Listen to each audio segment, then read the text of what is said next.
A paz do Senhor Jesus, amém. A todos os irmãos do estudo da Escola de Teologia Maranata. Estamos aqui no nosso curso de Teologia Avançado. Essa é a segunda matéria, Eclesiologia, não é? Nós estamos estudando a igreja, né? A doutrina da igreja, né? Na primeira matéria nós estudamos Bibliologia, aprendemos muito sobre a Bíblia, não é verdade? Agora nós estamos aprendendo sobre a igreja. A matéria de hoje é a pureza da igreja. A quarta aula, nós estamos aqui nessa quarta aula da Bíblia, da Eclesiologia, doutrina da igreja, não é? E essa quarta aula nós vamos falar um pouquinho sobre a pureza da igreja, amém? Vamos lá para o conteúdo, vamos para o nosso estudo, para que nós possamos aprender um pouquinho sobre a palavra de Deus, né?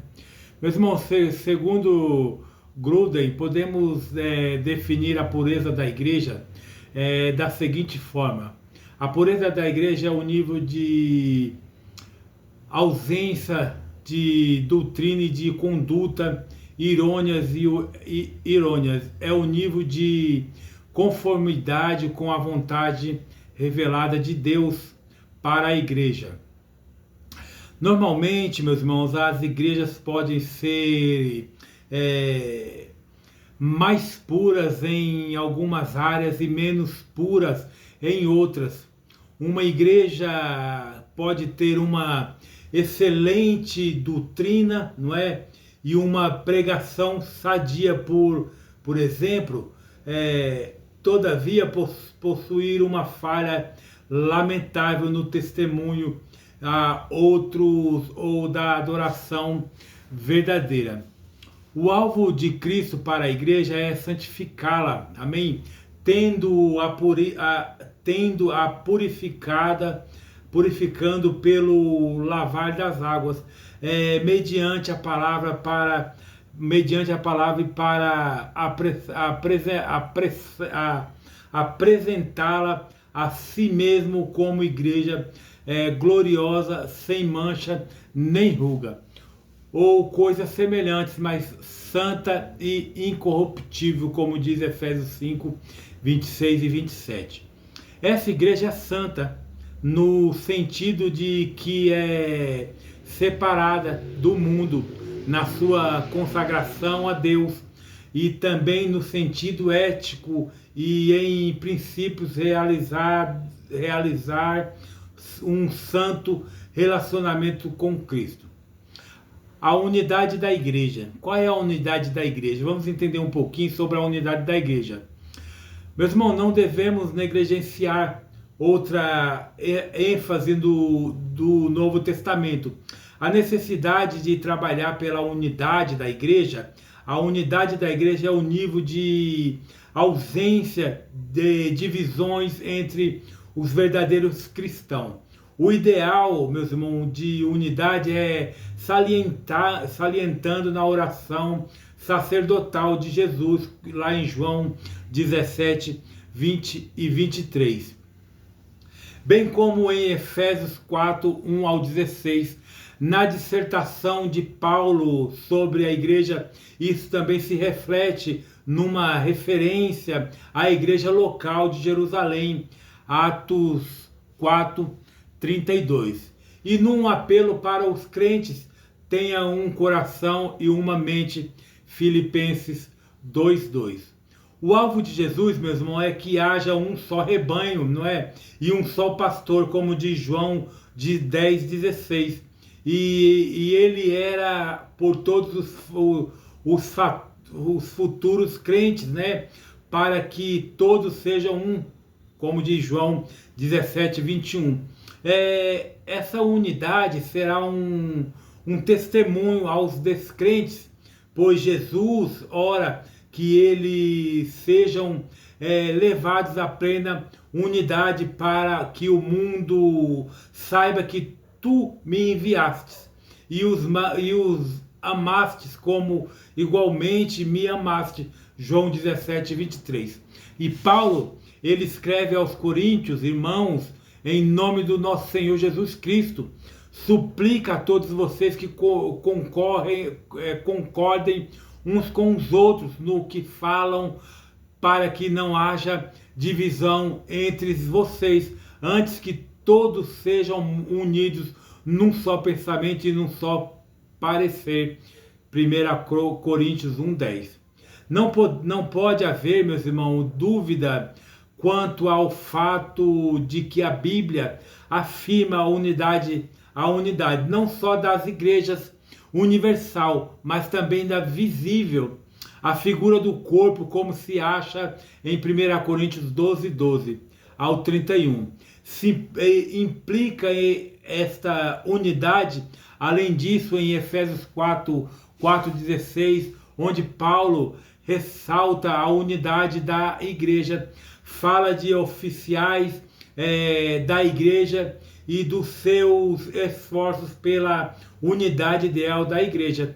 De acordo com essa ênfase no Novo Testamento sobre a unidade dos crentes, temos o fato de que os mandamentos diretos de se separar de outras pessoas são sempre mandamentos para se separar dos descrentes, não dos cristãos de quem um crente venha a discordar sobre este assunto.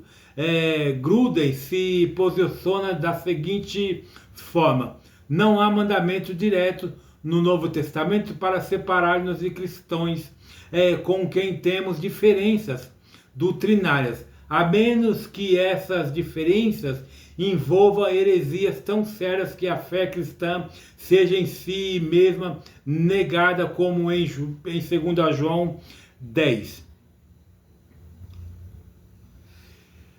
E Erickson aponta uma ênfase sobre a unidade que foge do campo denominacional, né? Alguns cristãos entendem a unidade da igreja como algo essencialmente espiritual quanto à natureza.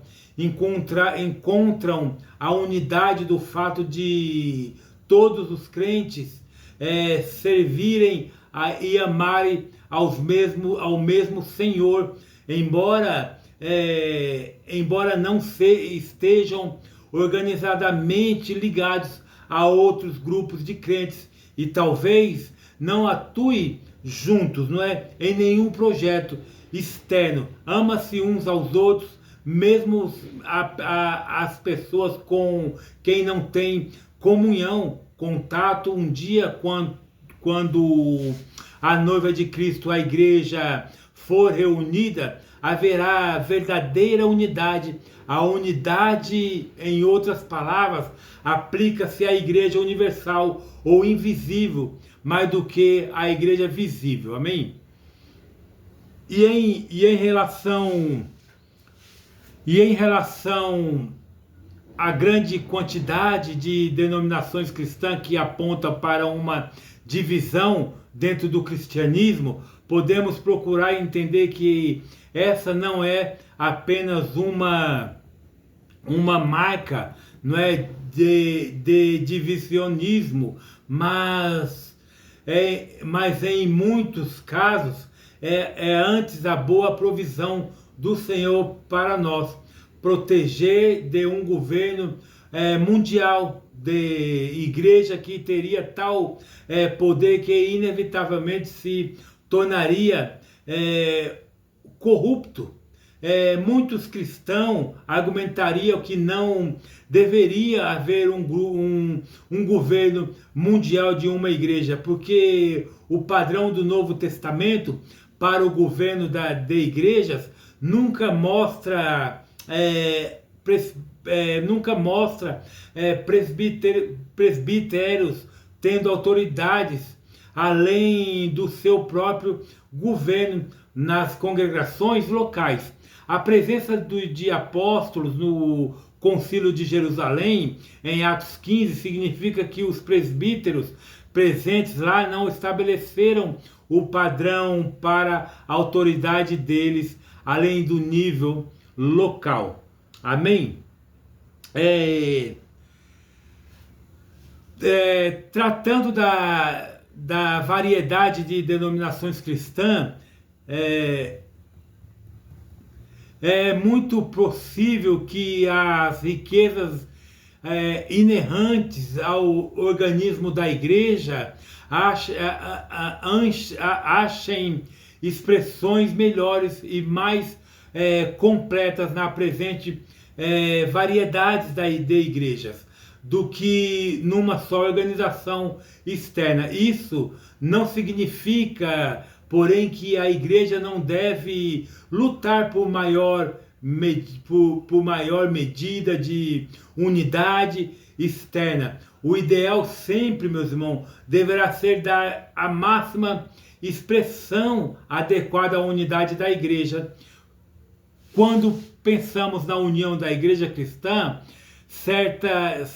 certo como diz, a busca da unidade da igreja deve de fato ser identificada a busca de Jesus Cristo como concreta cabeça e Senhor da igreja. A bênção da unidade não pode estar separada daquele que abençoa. Nele ele tem a sua origem e realidade por meio da sua palavra e do seu Espírito e nos revelada, e somente na fé ele pode tornar-se uma realidade entre nós. Amém?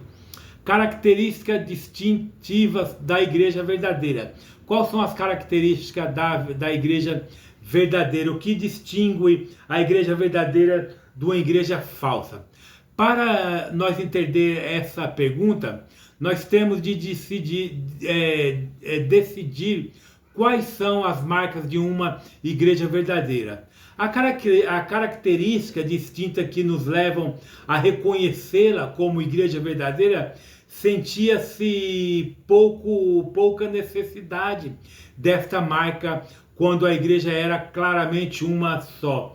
Mas quando surgiram as heresias, tornou-se necessário indicar certas mudanças pelas quais se podem reconhecer a igreja verdadeira. A Escritura certamente fala de igreja falsa. A Escritura pode falar de uma assembleia religiosa que é realmente uma sinagoga de Satanás, como diz Apocalipse 2, 9, 3 e 9. Amém?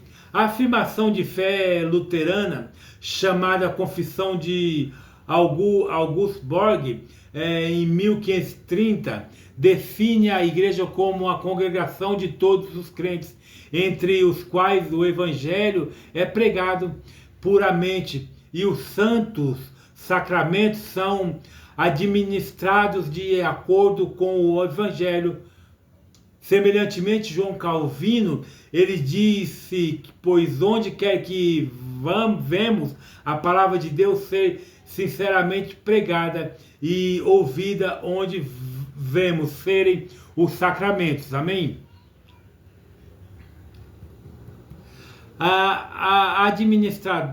Administrado segundo a instituição de Cristo. Aí de modo nenhum se há de contestar, esta é uma igreja de Deus. Bergford, ao comentar as marcas distintivas da igreja local, a pregação da palavra como a marca por excelência da igreja, vejamos, estritamente falando, pode-se dizer que a fiel pregação da palavra e seu conhecimento como padrão de doutrina e vida, ou seja, de fé e prática, é a marca por excelência da igreja. Sem ela não há igreja, não é? E ela determina a reta administração dos sacramentos e o fiel exercício da disciplina da igreja. Não obstante, a reta administração dos sacramentos também é uma verdadeira marca da igreja. Embora o exercício da disciplina não seja peculiar à igreja, isto é, não seja encontrado exclusivamente nela, e contudo absolutamente essencial para a pureza da igreja. Vejamos aqui as principais marcas. As principais marcas da igreja verdadeira. Pregação correta da palavra. A primeira marca de uma igreja verdadeira é a pregação correta da palavra.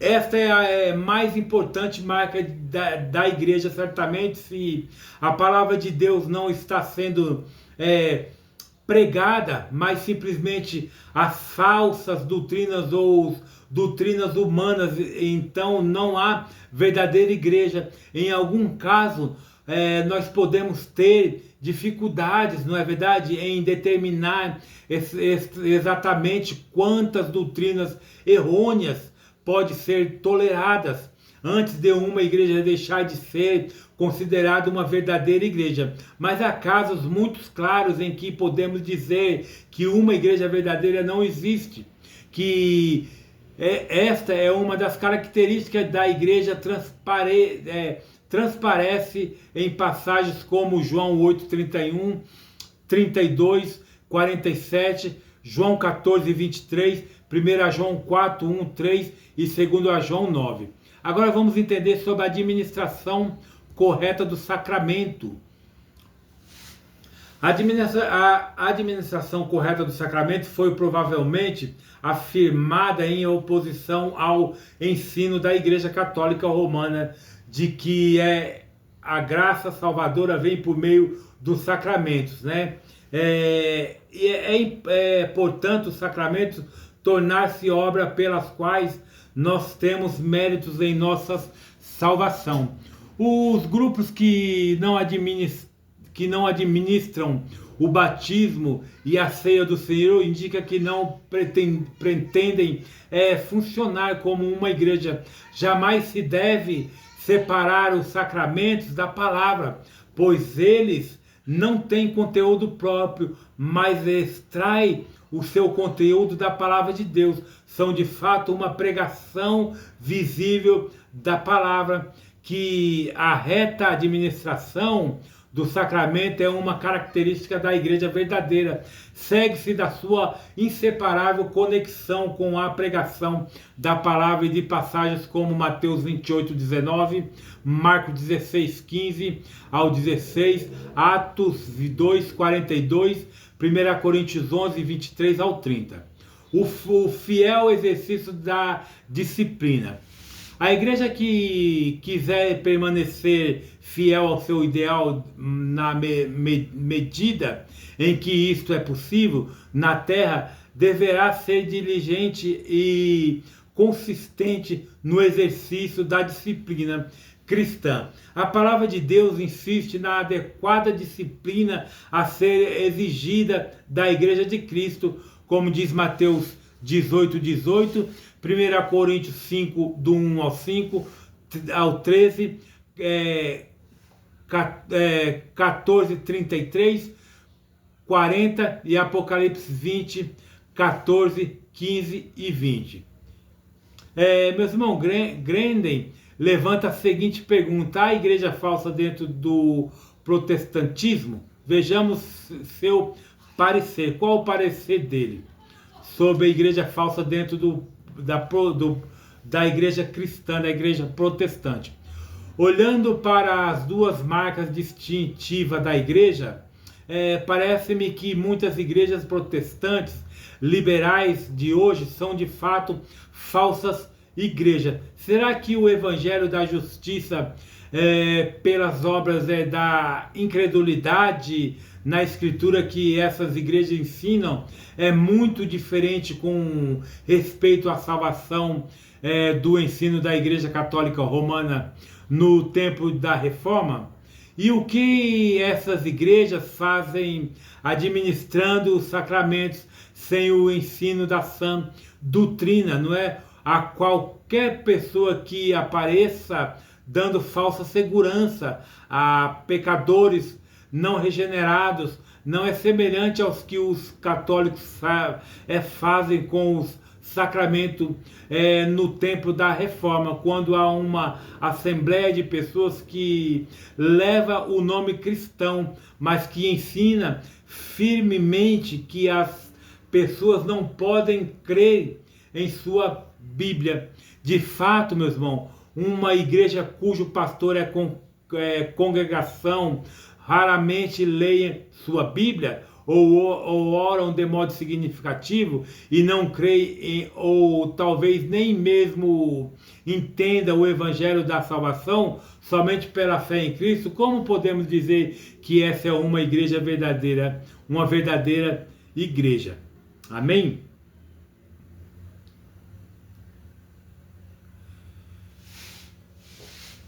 Amém, meus irmãos?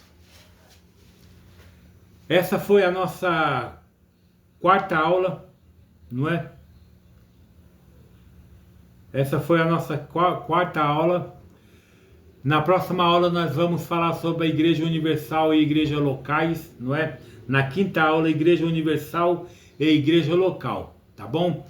Espero que vocês estudem essa aula, amém? Que você estude essa matéria sobre a Igreja Eclesia, uma matéria muito rica de conteúdo, tá bom? Na próxima aula nós vamos falar sobre Igreja Universal e Igreja Local, amém? Deus abençoe, um forte abraço, até a próxima aula, tchau!